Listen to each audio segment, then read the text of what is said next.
Welcome to the Toddle Workshop, you guys. This is just to help out with navigating the applications of Toddle Family and Toddle Student. This is a new learning platform for all of us, and so it's nice that we're all together and we can share what we've learned and ask questions. So a little bit about me. I think some of you recognize these kiddos. I'm the fourth grade teacher at NJIS, and I'm also the PYP coordinator. But it's been a long journey getting to where I am today. I started my teaching career actually back in Vancouver, British Columbia, working at an inner city school. So a school with a lot of low-income impoverished families, and from there, I moved to Mexico, northern Mexico, for 4 years, and then found my way to Asia. I went to a job fair in Bangkok, Thailand. Sorry, guys, can I just get if you're on camera or on? Can you maybe mute your screen? I'm hearing a lot of background noise. So I met my wife in Singapore, who's actually from Kalimantan, and 6 years ago, we packed up from Singapore and we moved to Jakarta, and I've been here ever since. So I wear a couple of different hats at the school. I'm a teacher and I'm a parent. So my daughter Aaliyah is in first grade with Mr. Wallace, and my son Adam is in third grade with Miss Essie. You know, and it's as you all know, it's fascinating as a parent that children show that inquiry into things from a very early age. You know, whether they're trying to build here, they were trying to build a tower that was taller than them, and then once they accomplished that, they decided they needed a tower that was going to be taller than me. We went to Bandung and explored the effects of what it would be like with no gravity. So, but I think I'm in this unique position of these two hats. You know, as a teacher, we're trying to present a program for students that will help them the most, especially with this hybrid approach of face-to-face or the blended learning. And we're looking for strategies that can continue to promote this inquiry-based learning and also look after their welfare. But you know, as a parent, I'm also looking out. You know, the thing is, as a parent or as a teacher, we both have the same goal: to look out for the best interests of your students. But as a parent, I'm having these different applications thrown at me. I'm having these different assignments thrown at me, and I feel like I've been thrust into a role as a teacher for my own kids. So we're trying to find a way where we can coexist and we can both reach that goal of we want what's best for our children. So I hope today, by the end of this, I'm gonna share strategies that I have as a teacher, and I'm also going to share strategies as a parent that I've done with my own kids, so to help me organize their life and decrease the knocks that I have on my office door daily, decrease the questions I have about how do I do this, and give us back as parents some balance where we can focus on our jobs, where we can focus on our families at the same time and not be pulling the hair straight out of our head. So today's agenda, I'm going to look at the Toddle Family application. I'm going to look at the Toddle Student app. And as I mentioned, I just want to share a few tips and tricks that I've learned that aren't even necessarily to do with Toddle, but has just made my life easier as a parent. So last night, I did a recording of the two apps on my phone. These were all one-take recordings, so I didn't go through and edit out any bloopers. What you see is what you get. And I wanted to do it on my phone because I feel like most of us as parents, that's probably what we're using to check. So at the end of this video, I'll sort of stop the screen share and give you guys a chance to ask questions. Hey families, thanks for joining me today. I'm going to walk you through the Toddle Family app, and I assume you all have it downloaded on your tablet and phone. And if you do, let's just confirm, it's going to look a little something like this. So once that's in, let's click on that and see all the features that I want to explore today. Inside, you will see the children that you have added. To add a child, you're just going to click the plus sign right here, and it will take you to a screen that says enter your family invite code. Now, your homeroom teacher should have shared that with you. If not, they'll be able to provide that code.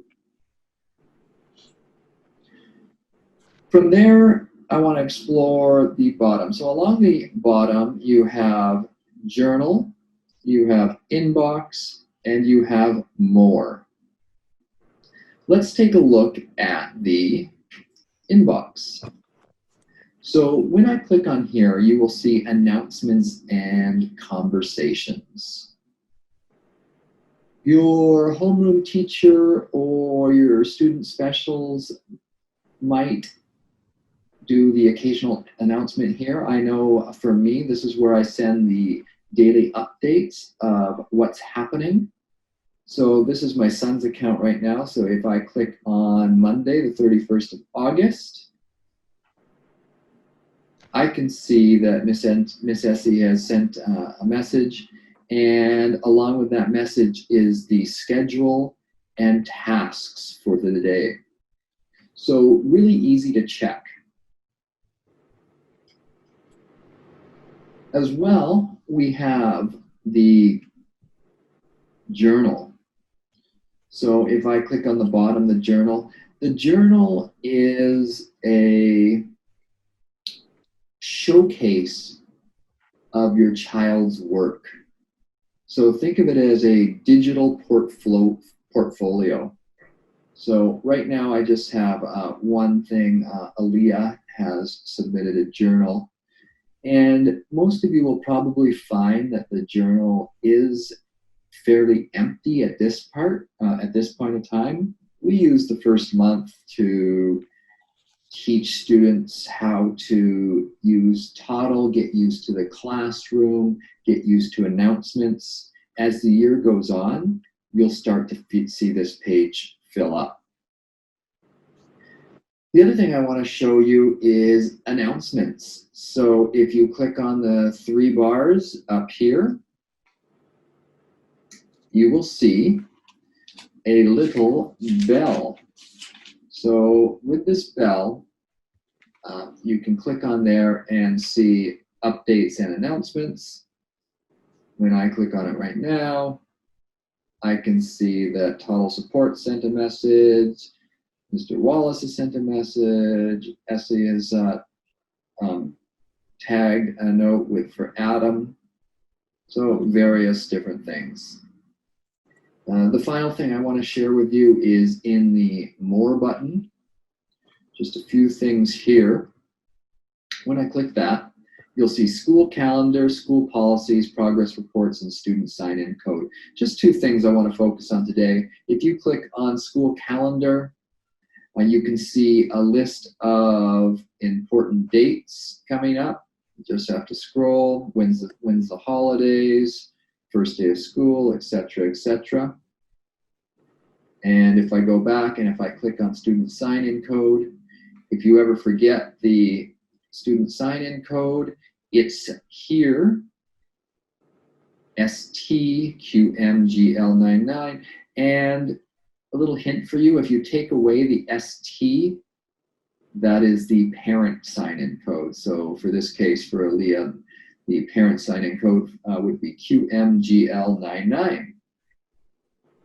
So that's a little bit about Toddle Family. let's see if you guys have any questions. So the Toddle Family app is very basic. It's really to give you a snapshot of the kind of activities that your child has done. So it provides you access to that online portfolio, and it's a way for you to get announcements from the homeroom teachers and the specialist teachers. I did notice when I said you can click on the bell for announcements, I should have said that bell is for notifications. The announcements are obviously from the email tab. Anything about the Toddle Family app that you have questions about? Not from me, Mr. Ezra. So far, so good. Okay, thank you. I really think a lot of us are interested in the Toddle Student app, as that has a lot of the functionality of what's happening specifically in assignments. So that's what we'll look at next. Let's go back to a little screen share.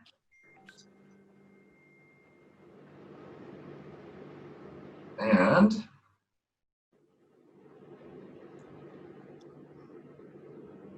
Toddle Student, same narrator. All right, let's move on to Toddle Student.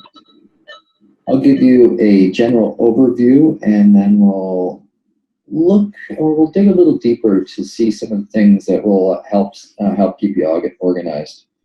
So Toddle Student has the same kind of logo as Toddle Family, except it's more aqua than purple. So if you have it on your app right now, it will look like this. So let's jump in. Every time Toddle Student is open, it starts on the journal page.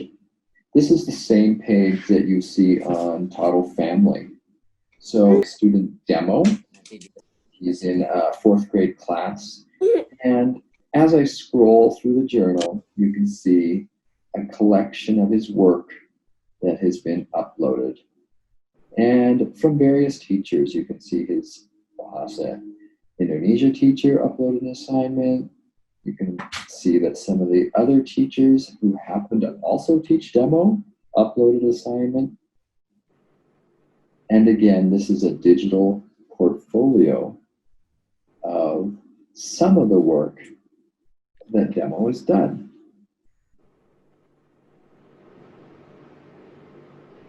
This will obviously grow throughout the year, and at the moment, the screen may even be empty. Don't worry about it, that's okay. The second feature I want to show you, and the one that probably you'll want to focus on for now, is the classroom. So along the bottom, you'll see journal, then classroom. Evaluation and goals will be a topic for another day, and you'll see inbox.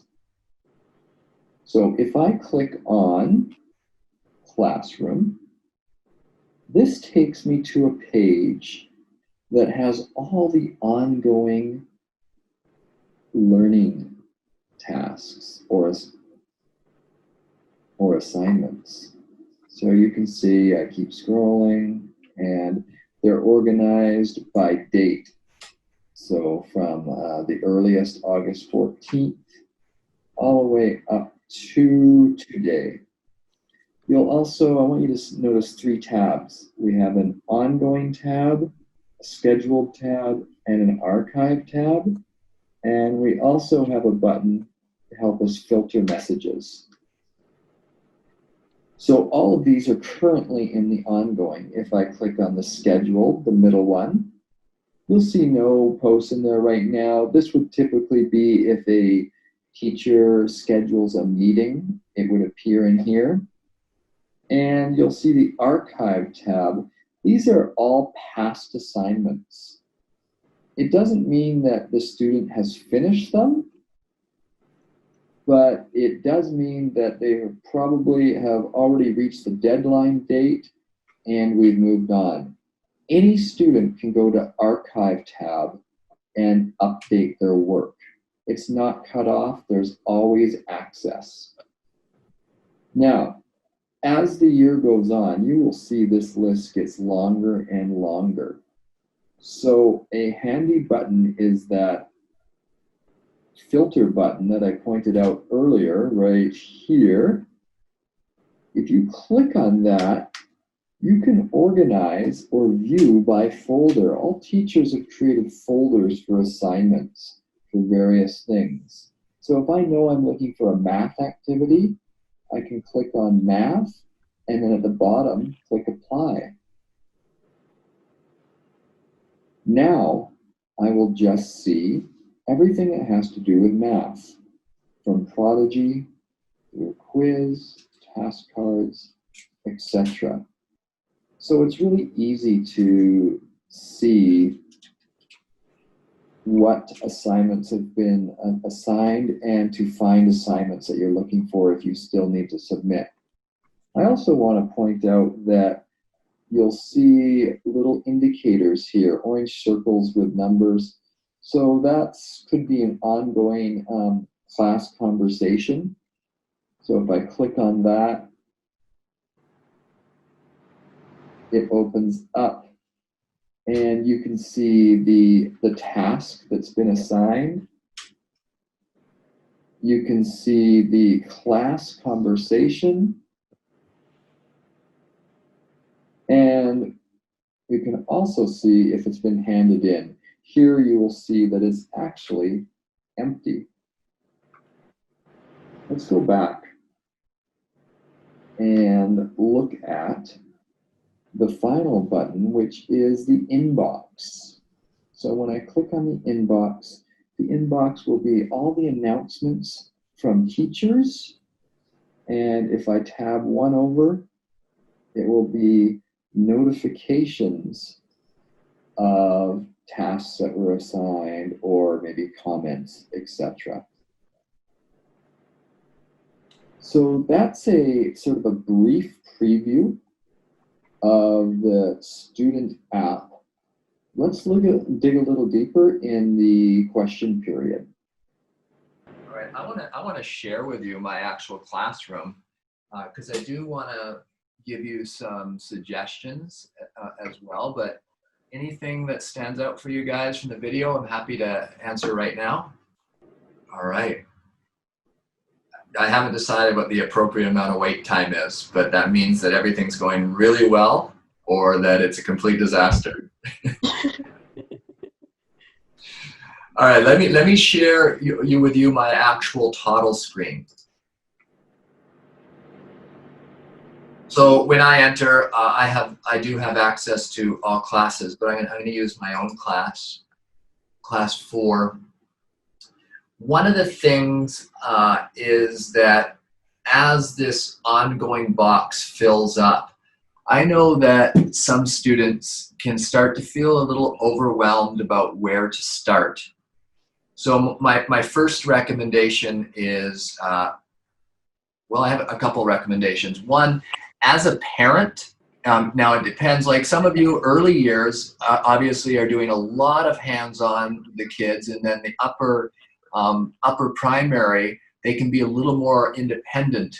But either way, I have the student Toddle student on my own phone, on my own tablet, logged in as I can log in as either one of my students, so I can see what they're looking at without them having to show me all the time.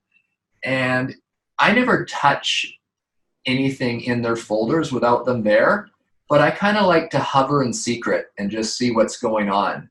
So that's a really nice option. The other thing is you can sign in with using a web browser. So it's really easy for you on your laptop to go in to toddleapp.com and sign in as your child and just have it on your laptop, because the parent app doesn't have all these assignments and tasks, right? We're teaching our children to be responsible for their learning. You guys get to see the end product as parents with the journal page, but this is all the work that's going into that product. And while we want our kids to be independent, we also want to be there to guide them. So I think keeping that bird's eye view maybe having it bookmarked on your desktop or laptop so you can go in and check at times, but also sitting with them and I say, okay, Adam, did you do elastic potential energy today? Show me that it's turned in. Okay, did you do diagnostics today? Show me what you did. So I'm empowering him to show me what he did and the steps and the process. Yes, I can sort of go in on my own and check, but I haven't given any power to my own son or my own daughter. And I will say that Aliyah, my daughter who's now in first grade, can do all this on her own. She doesn't need me to open up the app. She doesn't need me to open up the assignments. She doesn't need me there to sit beside her when she submits. And she could do that in kindergarten too. So we also need to give our children trust. They're very capable of this, and they're very fast at digital learning. So once they understand it, we can give them a little freedom and then just have them show us. So both my kids are very different. Adam needs a lot of structure. Aliyah's fairly independent. So when I ask Adam, okay, have you done this? Have you submitted it? I've taught Adam to now go to this box. The student box will just be a box here without 3 dots. And when you click on it, it will archive. So every time he finishes the assignment, I ask him to archive it, and it goes straight to this folder here. So now you can see 4.7 elastic potential energy. So that is a very good visual for him to know he's finished, and it starts to clear up the ongoing folder box, which can get overwhelming. So first step, as soon as a student has submitted work, I really encourage them to click on that box so it appears over here. If you remember from the video, everything they put in this on archive folder, they can still work on, they can still open, they can still submit. If they make a mistake and archive it and it's not really done, they can also just go back and unarchive. So I have this is the teacher view. When you click on an assignment in the student view, they'll have a submission box at the top here, and they can click on submission. I'm going to show you what they see. It's kind of what they see. When I go, I'm just going to use the journal to show you. So when I click add a submission, or if I'm a student and click add a submission, I'm going to get several options of how I want to add the submission. Depending on the assignment, depending on the instructions, they're going to have to use different boxes. I know as a teacher, and I've gone through with my students like this, is the photo is kind of the last option that I want if there's a file. So I've taught my students to share with me the link to their Google document or share with me the file to their Google document. Why this helps as a teacher is then I can open up the file directly and I can comment or make suggestions directly on their work. So I can give feedback. If it's a photo, I have to give feedback or comments in the private chat with the student, which is okay, but sometimes it's really nice if we can work on the same document together. The other nice thing about it is if they've already shared the file and the link, and it's a multi-day project, so I have a lot of daily tasks that repeat, and I share one folder with them. So I can keep going back to that handed in work, and I can just click on it, and I can look at it daily. They don't have to keep submitting it. Let me show you what I mean. So in Classroom, let's say I go to Picture of the Day. So I can see all my students' work on the left. Actually, I went to the wrong one.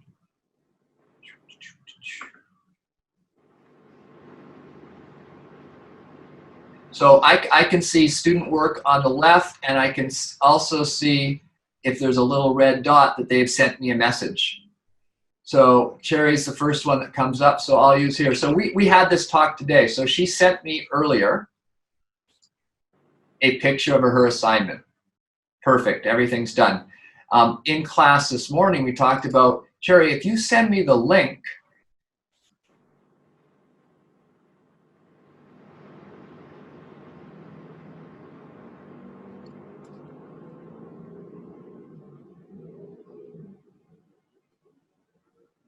now, every time I click that link, I can go to each daily assignment, so she doesn't have to keep taking pictures. And I can also, so this was a project about observations and inferences. Students have to make observations and then give a reasonable inference about what's happening based on what they observe. So now I can go straight on here and make comments. So I really like that she's using the word because. We're giving something we think, and then we say why. But I could also give follow-up instructions that say, okay, think of the bigger picture. What's happening overall in the scene, and why do you think that? Now she's done today's work. She doesn't have to go back and submit it anymore. I can access it still with the original link. She could leave me a private message and say Tuesday's done, but really easy for me and easier for the student.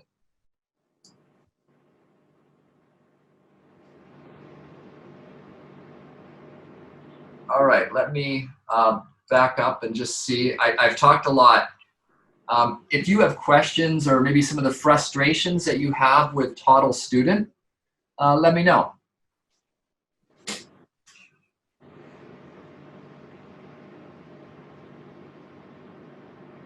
As soon as that first question's asked, it usually opens up a floodgate.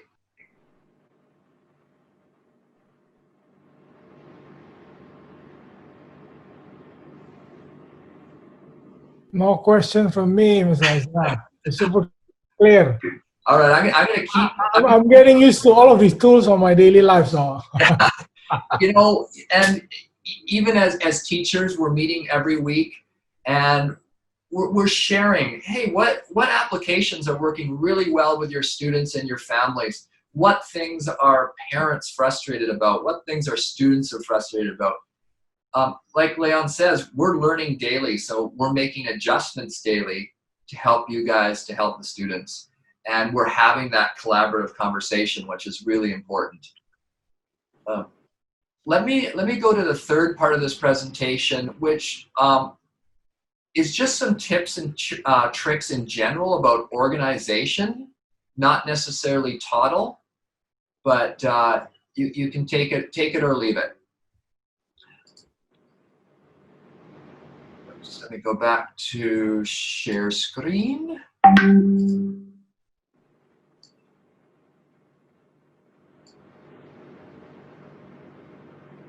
So one thing I have certainly observed, and when we were face to face, it was less of an issue, but now that I see that we have to be more independent as a family, more independent as a student, there's a lot of organizational skills that are interfering or getting in the way of learning.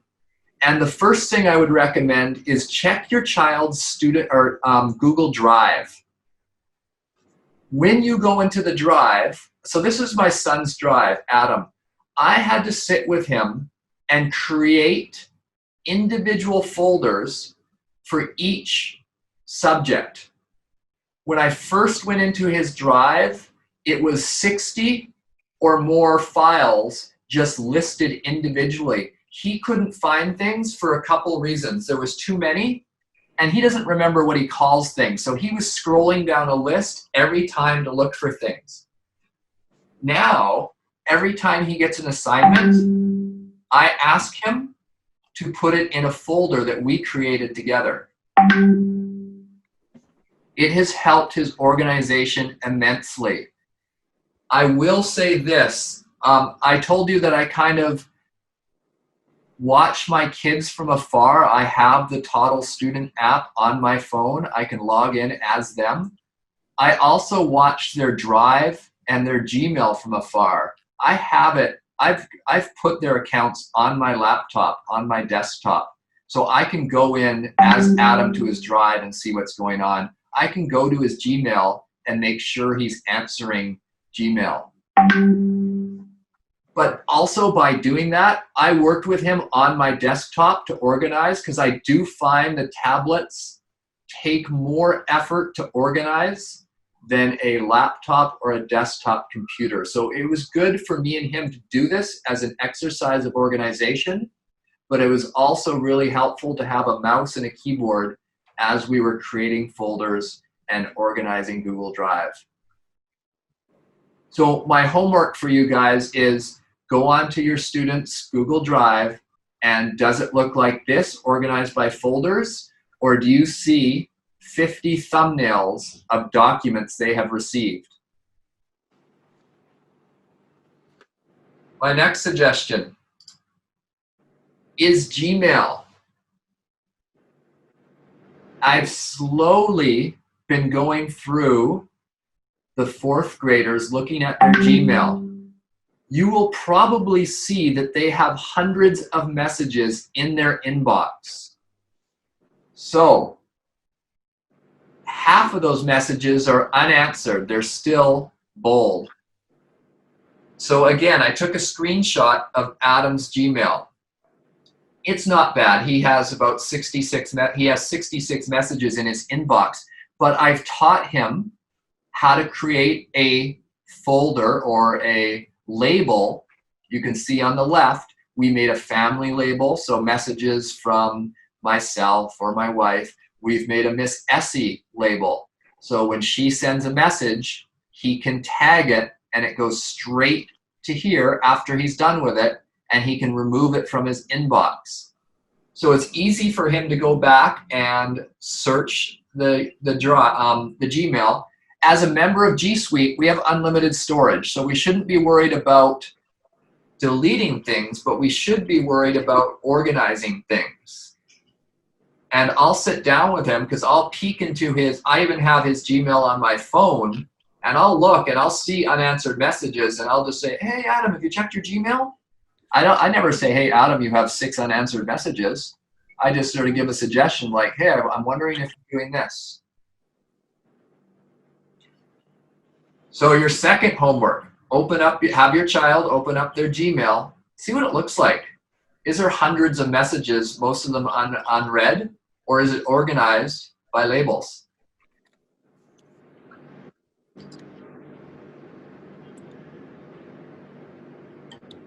My third trick is so we all have different learning needs. My daughter, hold on, just close my door. My daughter is fairly organized. My son needs structure. When he looks at the Toddle ongoing box, he comes up to me and says, where do I start? He's overwhelmed as soon as he sees several assignments in one place. So I've created a tracker. On the tracker, and I created this, I use one for Adam. This is the one I created for my 4th grade class. Not everyone needs this. I wouldn't give this to everyone. But those that I can see that are struggling with organization, I created this. I put the assignments that we have daily that repeat. Then I ask them, because I send an announcement every day with what's happening. So on Monday, I gave them some tasks, collecting data to graph our heart rates. We started Writer's Workshop, and we started science. So I had a student copy and paste that onto the weekly tracker. Now, instead of seeing a ton of assignments and not sure what he's done and where he needs to start, I said, okay, you have a list. Go from the top of the list and work your way down. Every time you finish one, just highlight it. So when they get to Tuesday, they already know if there's things that are on Monday that are not finished that they can go back to. When they get to Friday, the end of the week, anything that's not highlighted, they just copy this file, put a new date, and delete the ones that are highlighted, and they still have a list of assignments that they haven't finished, and they can start their new ones. This is really good for the students who don't know where to start, who get overwhelmed with assignments, and who need to go step by step, who just want to be told, start here, then do this, then do this. It's not for everyone.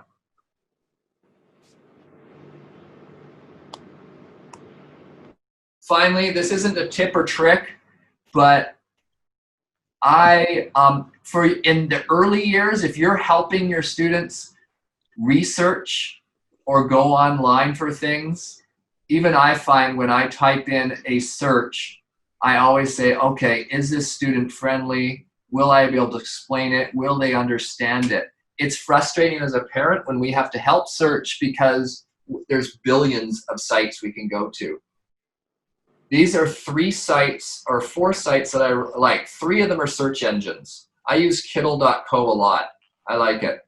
But these also 2 are also very kid-friendly. They put, I haven't found an unsafe site yet, but so for the most part, they claim that all the sites they go to are safe. And I know for Kiddle.co for sure, they choose kid-friendly sites. So sites that are typically written for children and that type of language. So I have taken each of these, I've gone onto my son and daughter's tablet, I've opened up Safari and gone to each of these, and then I've created a thumbnail of each of these sites and put it on their home screen. So all they have to do, they don't have to open Safari anymore. They just click on the thumbnail when they have to do a search for something, and it's there. I also included this Word Central. They're often always asking me about meanings of words. Again, it's typically the definitions are more kid-friendly, and they can choose between dictionary, thesaurus, or rhyming. They just type the word in here. And again, I've created a thumbnail on their home screen, so they don't have to type in the address. They just click the thumbnail and it pops up.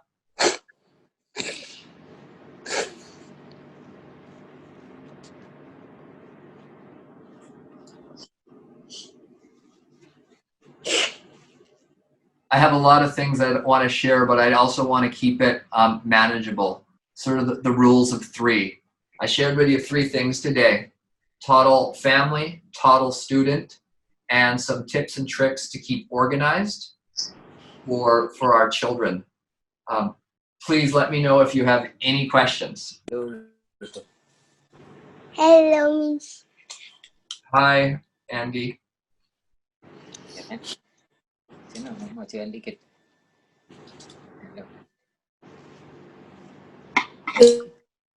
They're doing fine, Mr. Ezra, for the Toodles.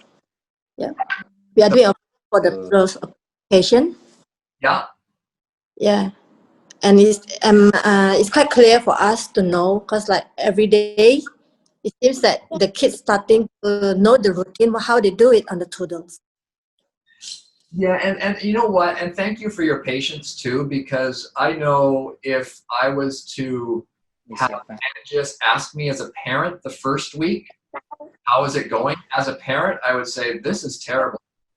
But it's because we're learning routine, right? So now we're in September, even as a teacher, like my heart rate is way down because the kids have the routine, the families have built the routine.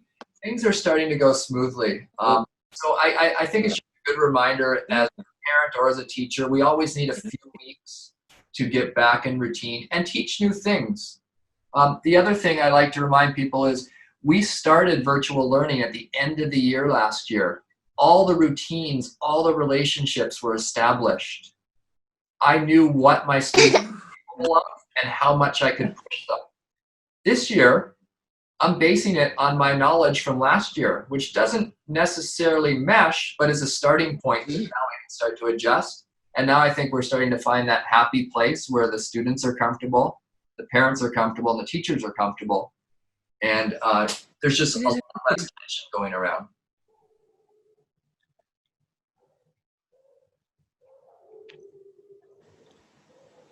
Some final words, and I know, again, this is very age dependent, but I do know that this can be done from kindergarten up, and I'm not as familiar with the early years, but I always ask my students, or ask my own children when they come to me, hey, can you help me on this? Hello. I always ask them, who have you asked so far? And if they haven't told me their teacher's name and their friends, I always send them back and say, okay, can you go back to the chat and just ask that question first? So I'm the third stop. Once they've exhausted the teacher stop, their friends stop, then they can come to me. And I say, okay, well, what have you found out so far? Explain to me what you know. Because I know when Adam comes to me, he will say, I can't do this. I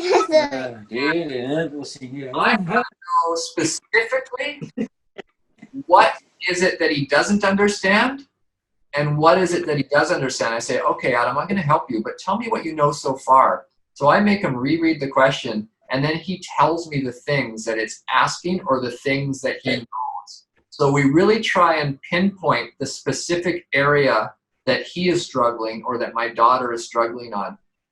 I encourage you and parents, don't accept questions, I don't know how to do this. Always reverse it and say, okay, well, tell me what you know.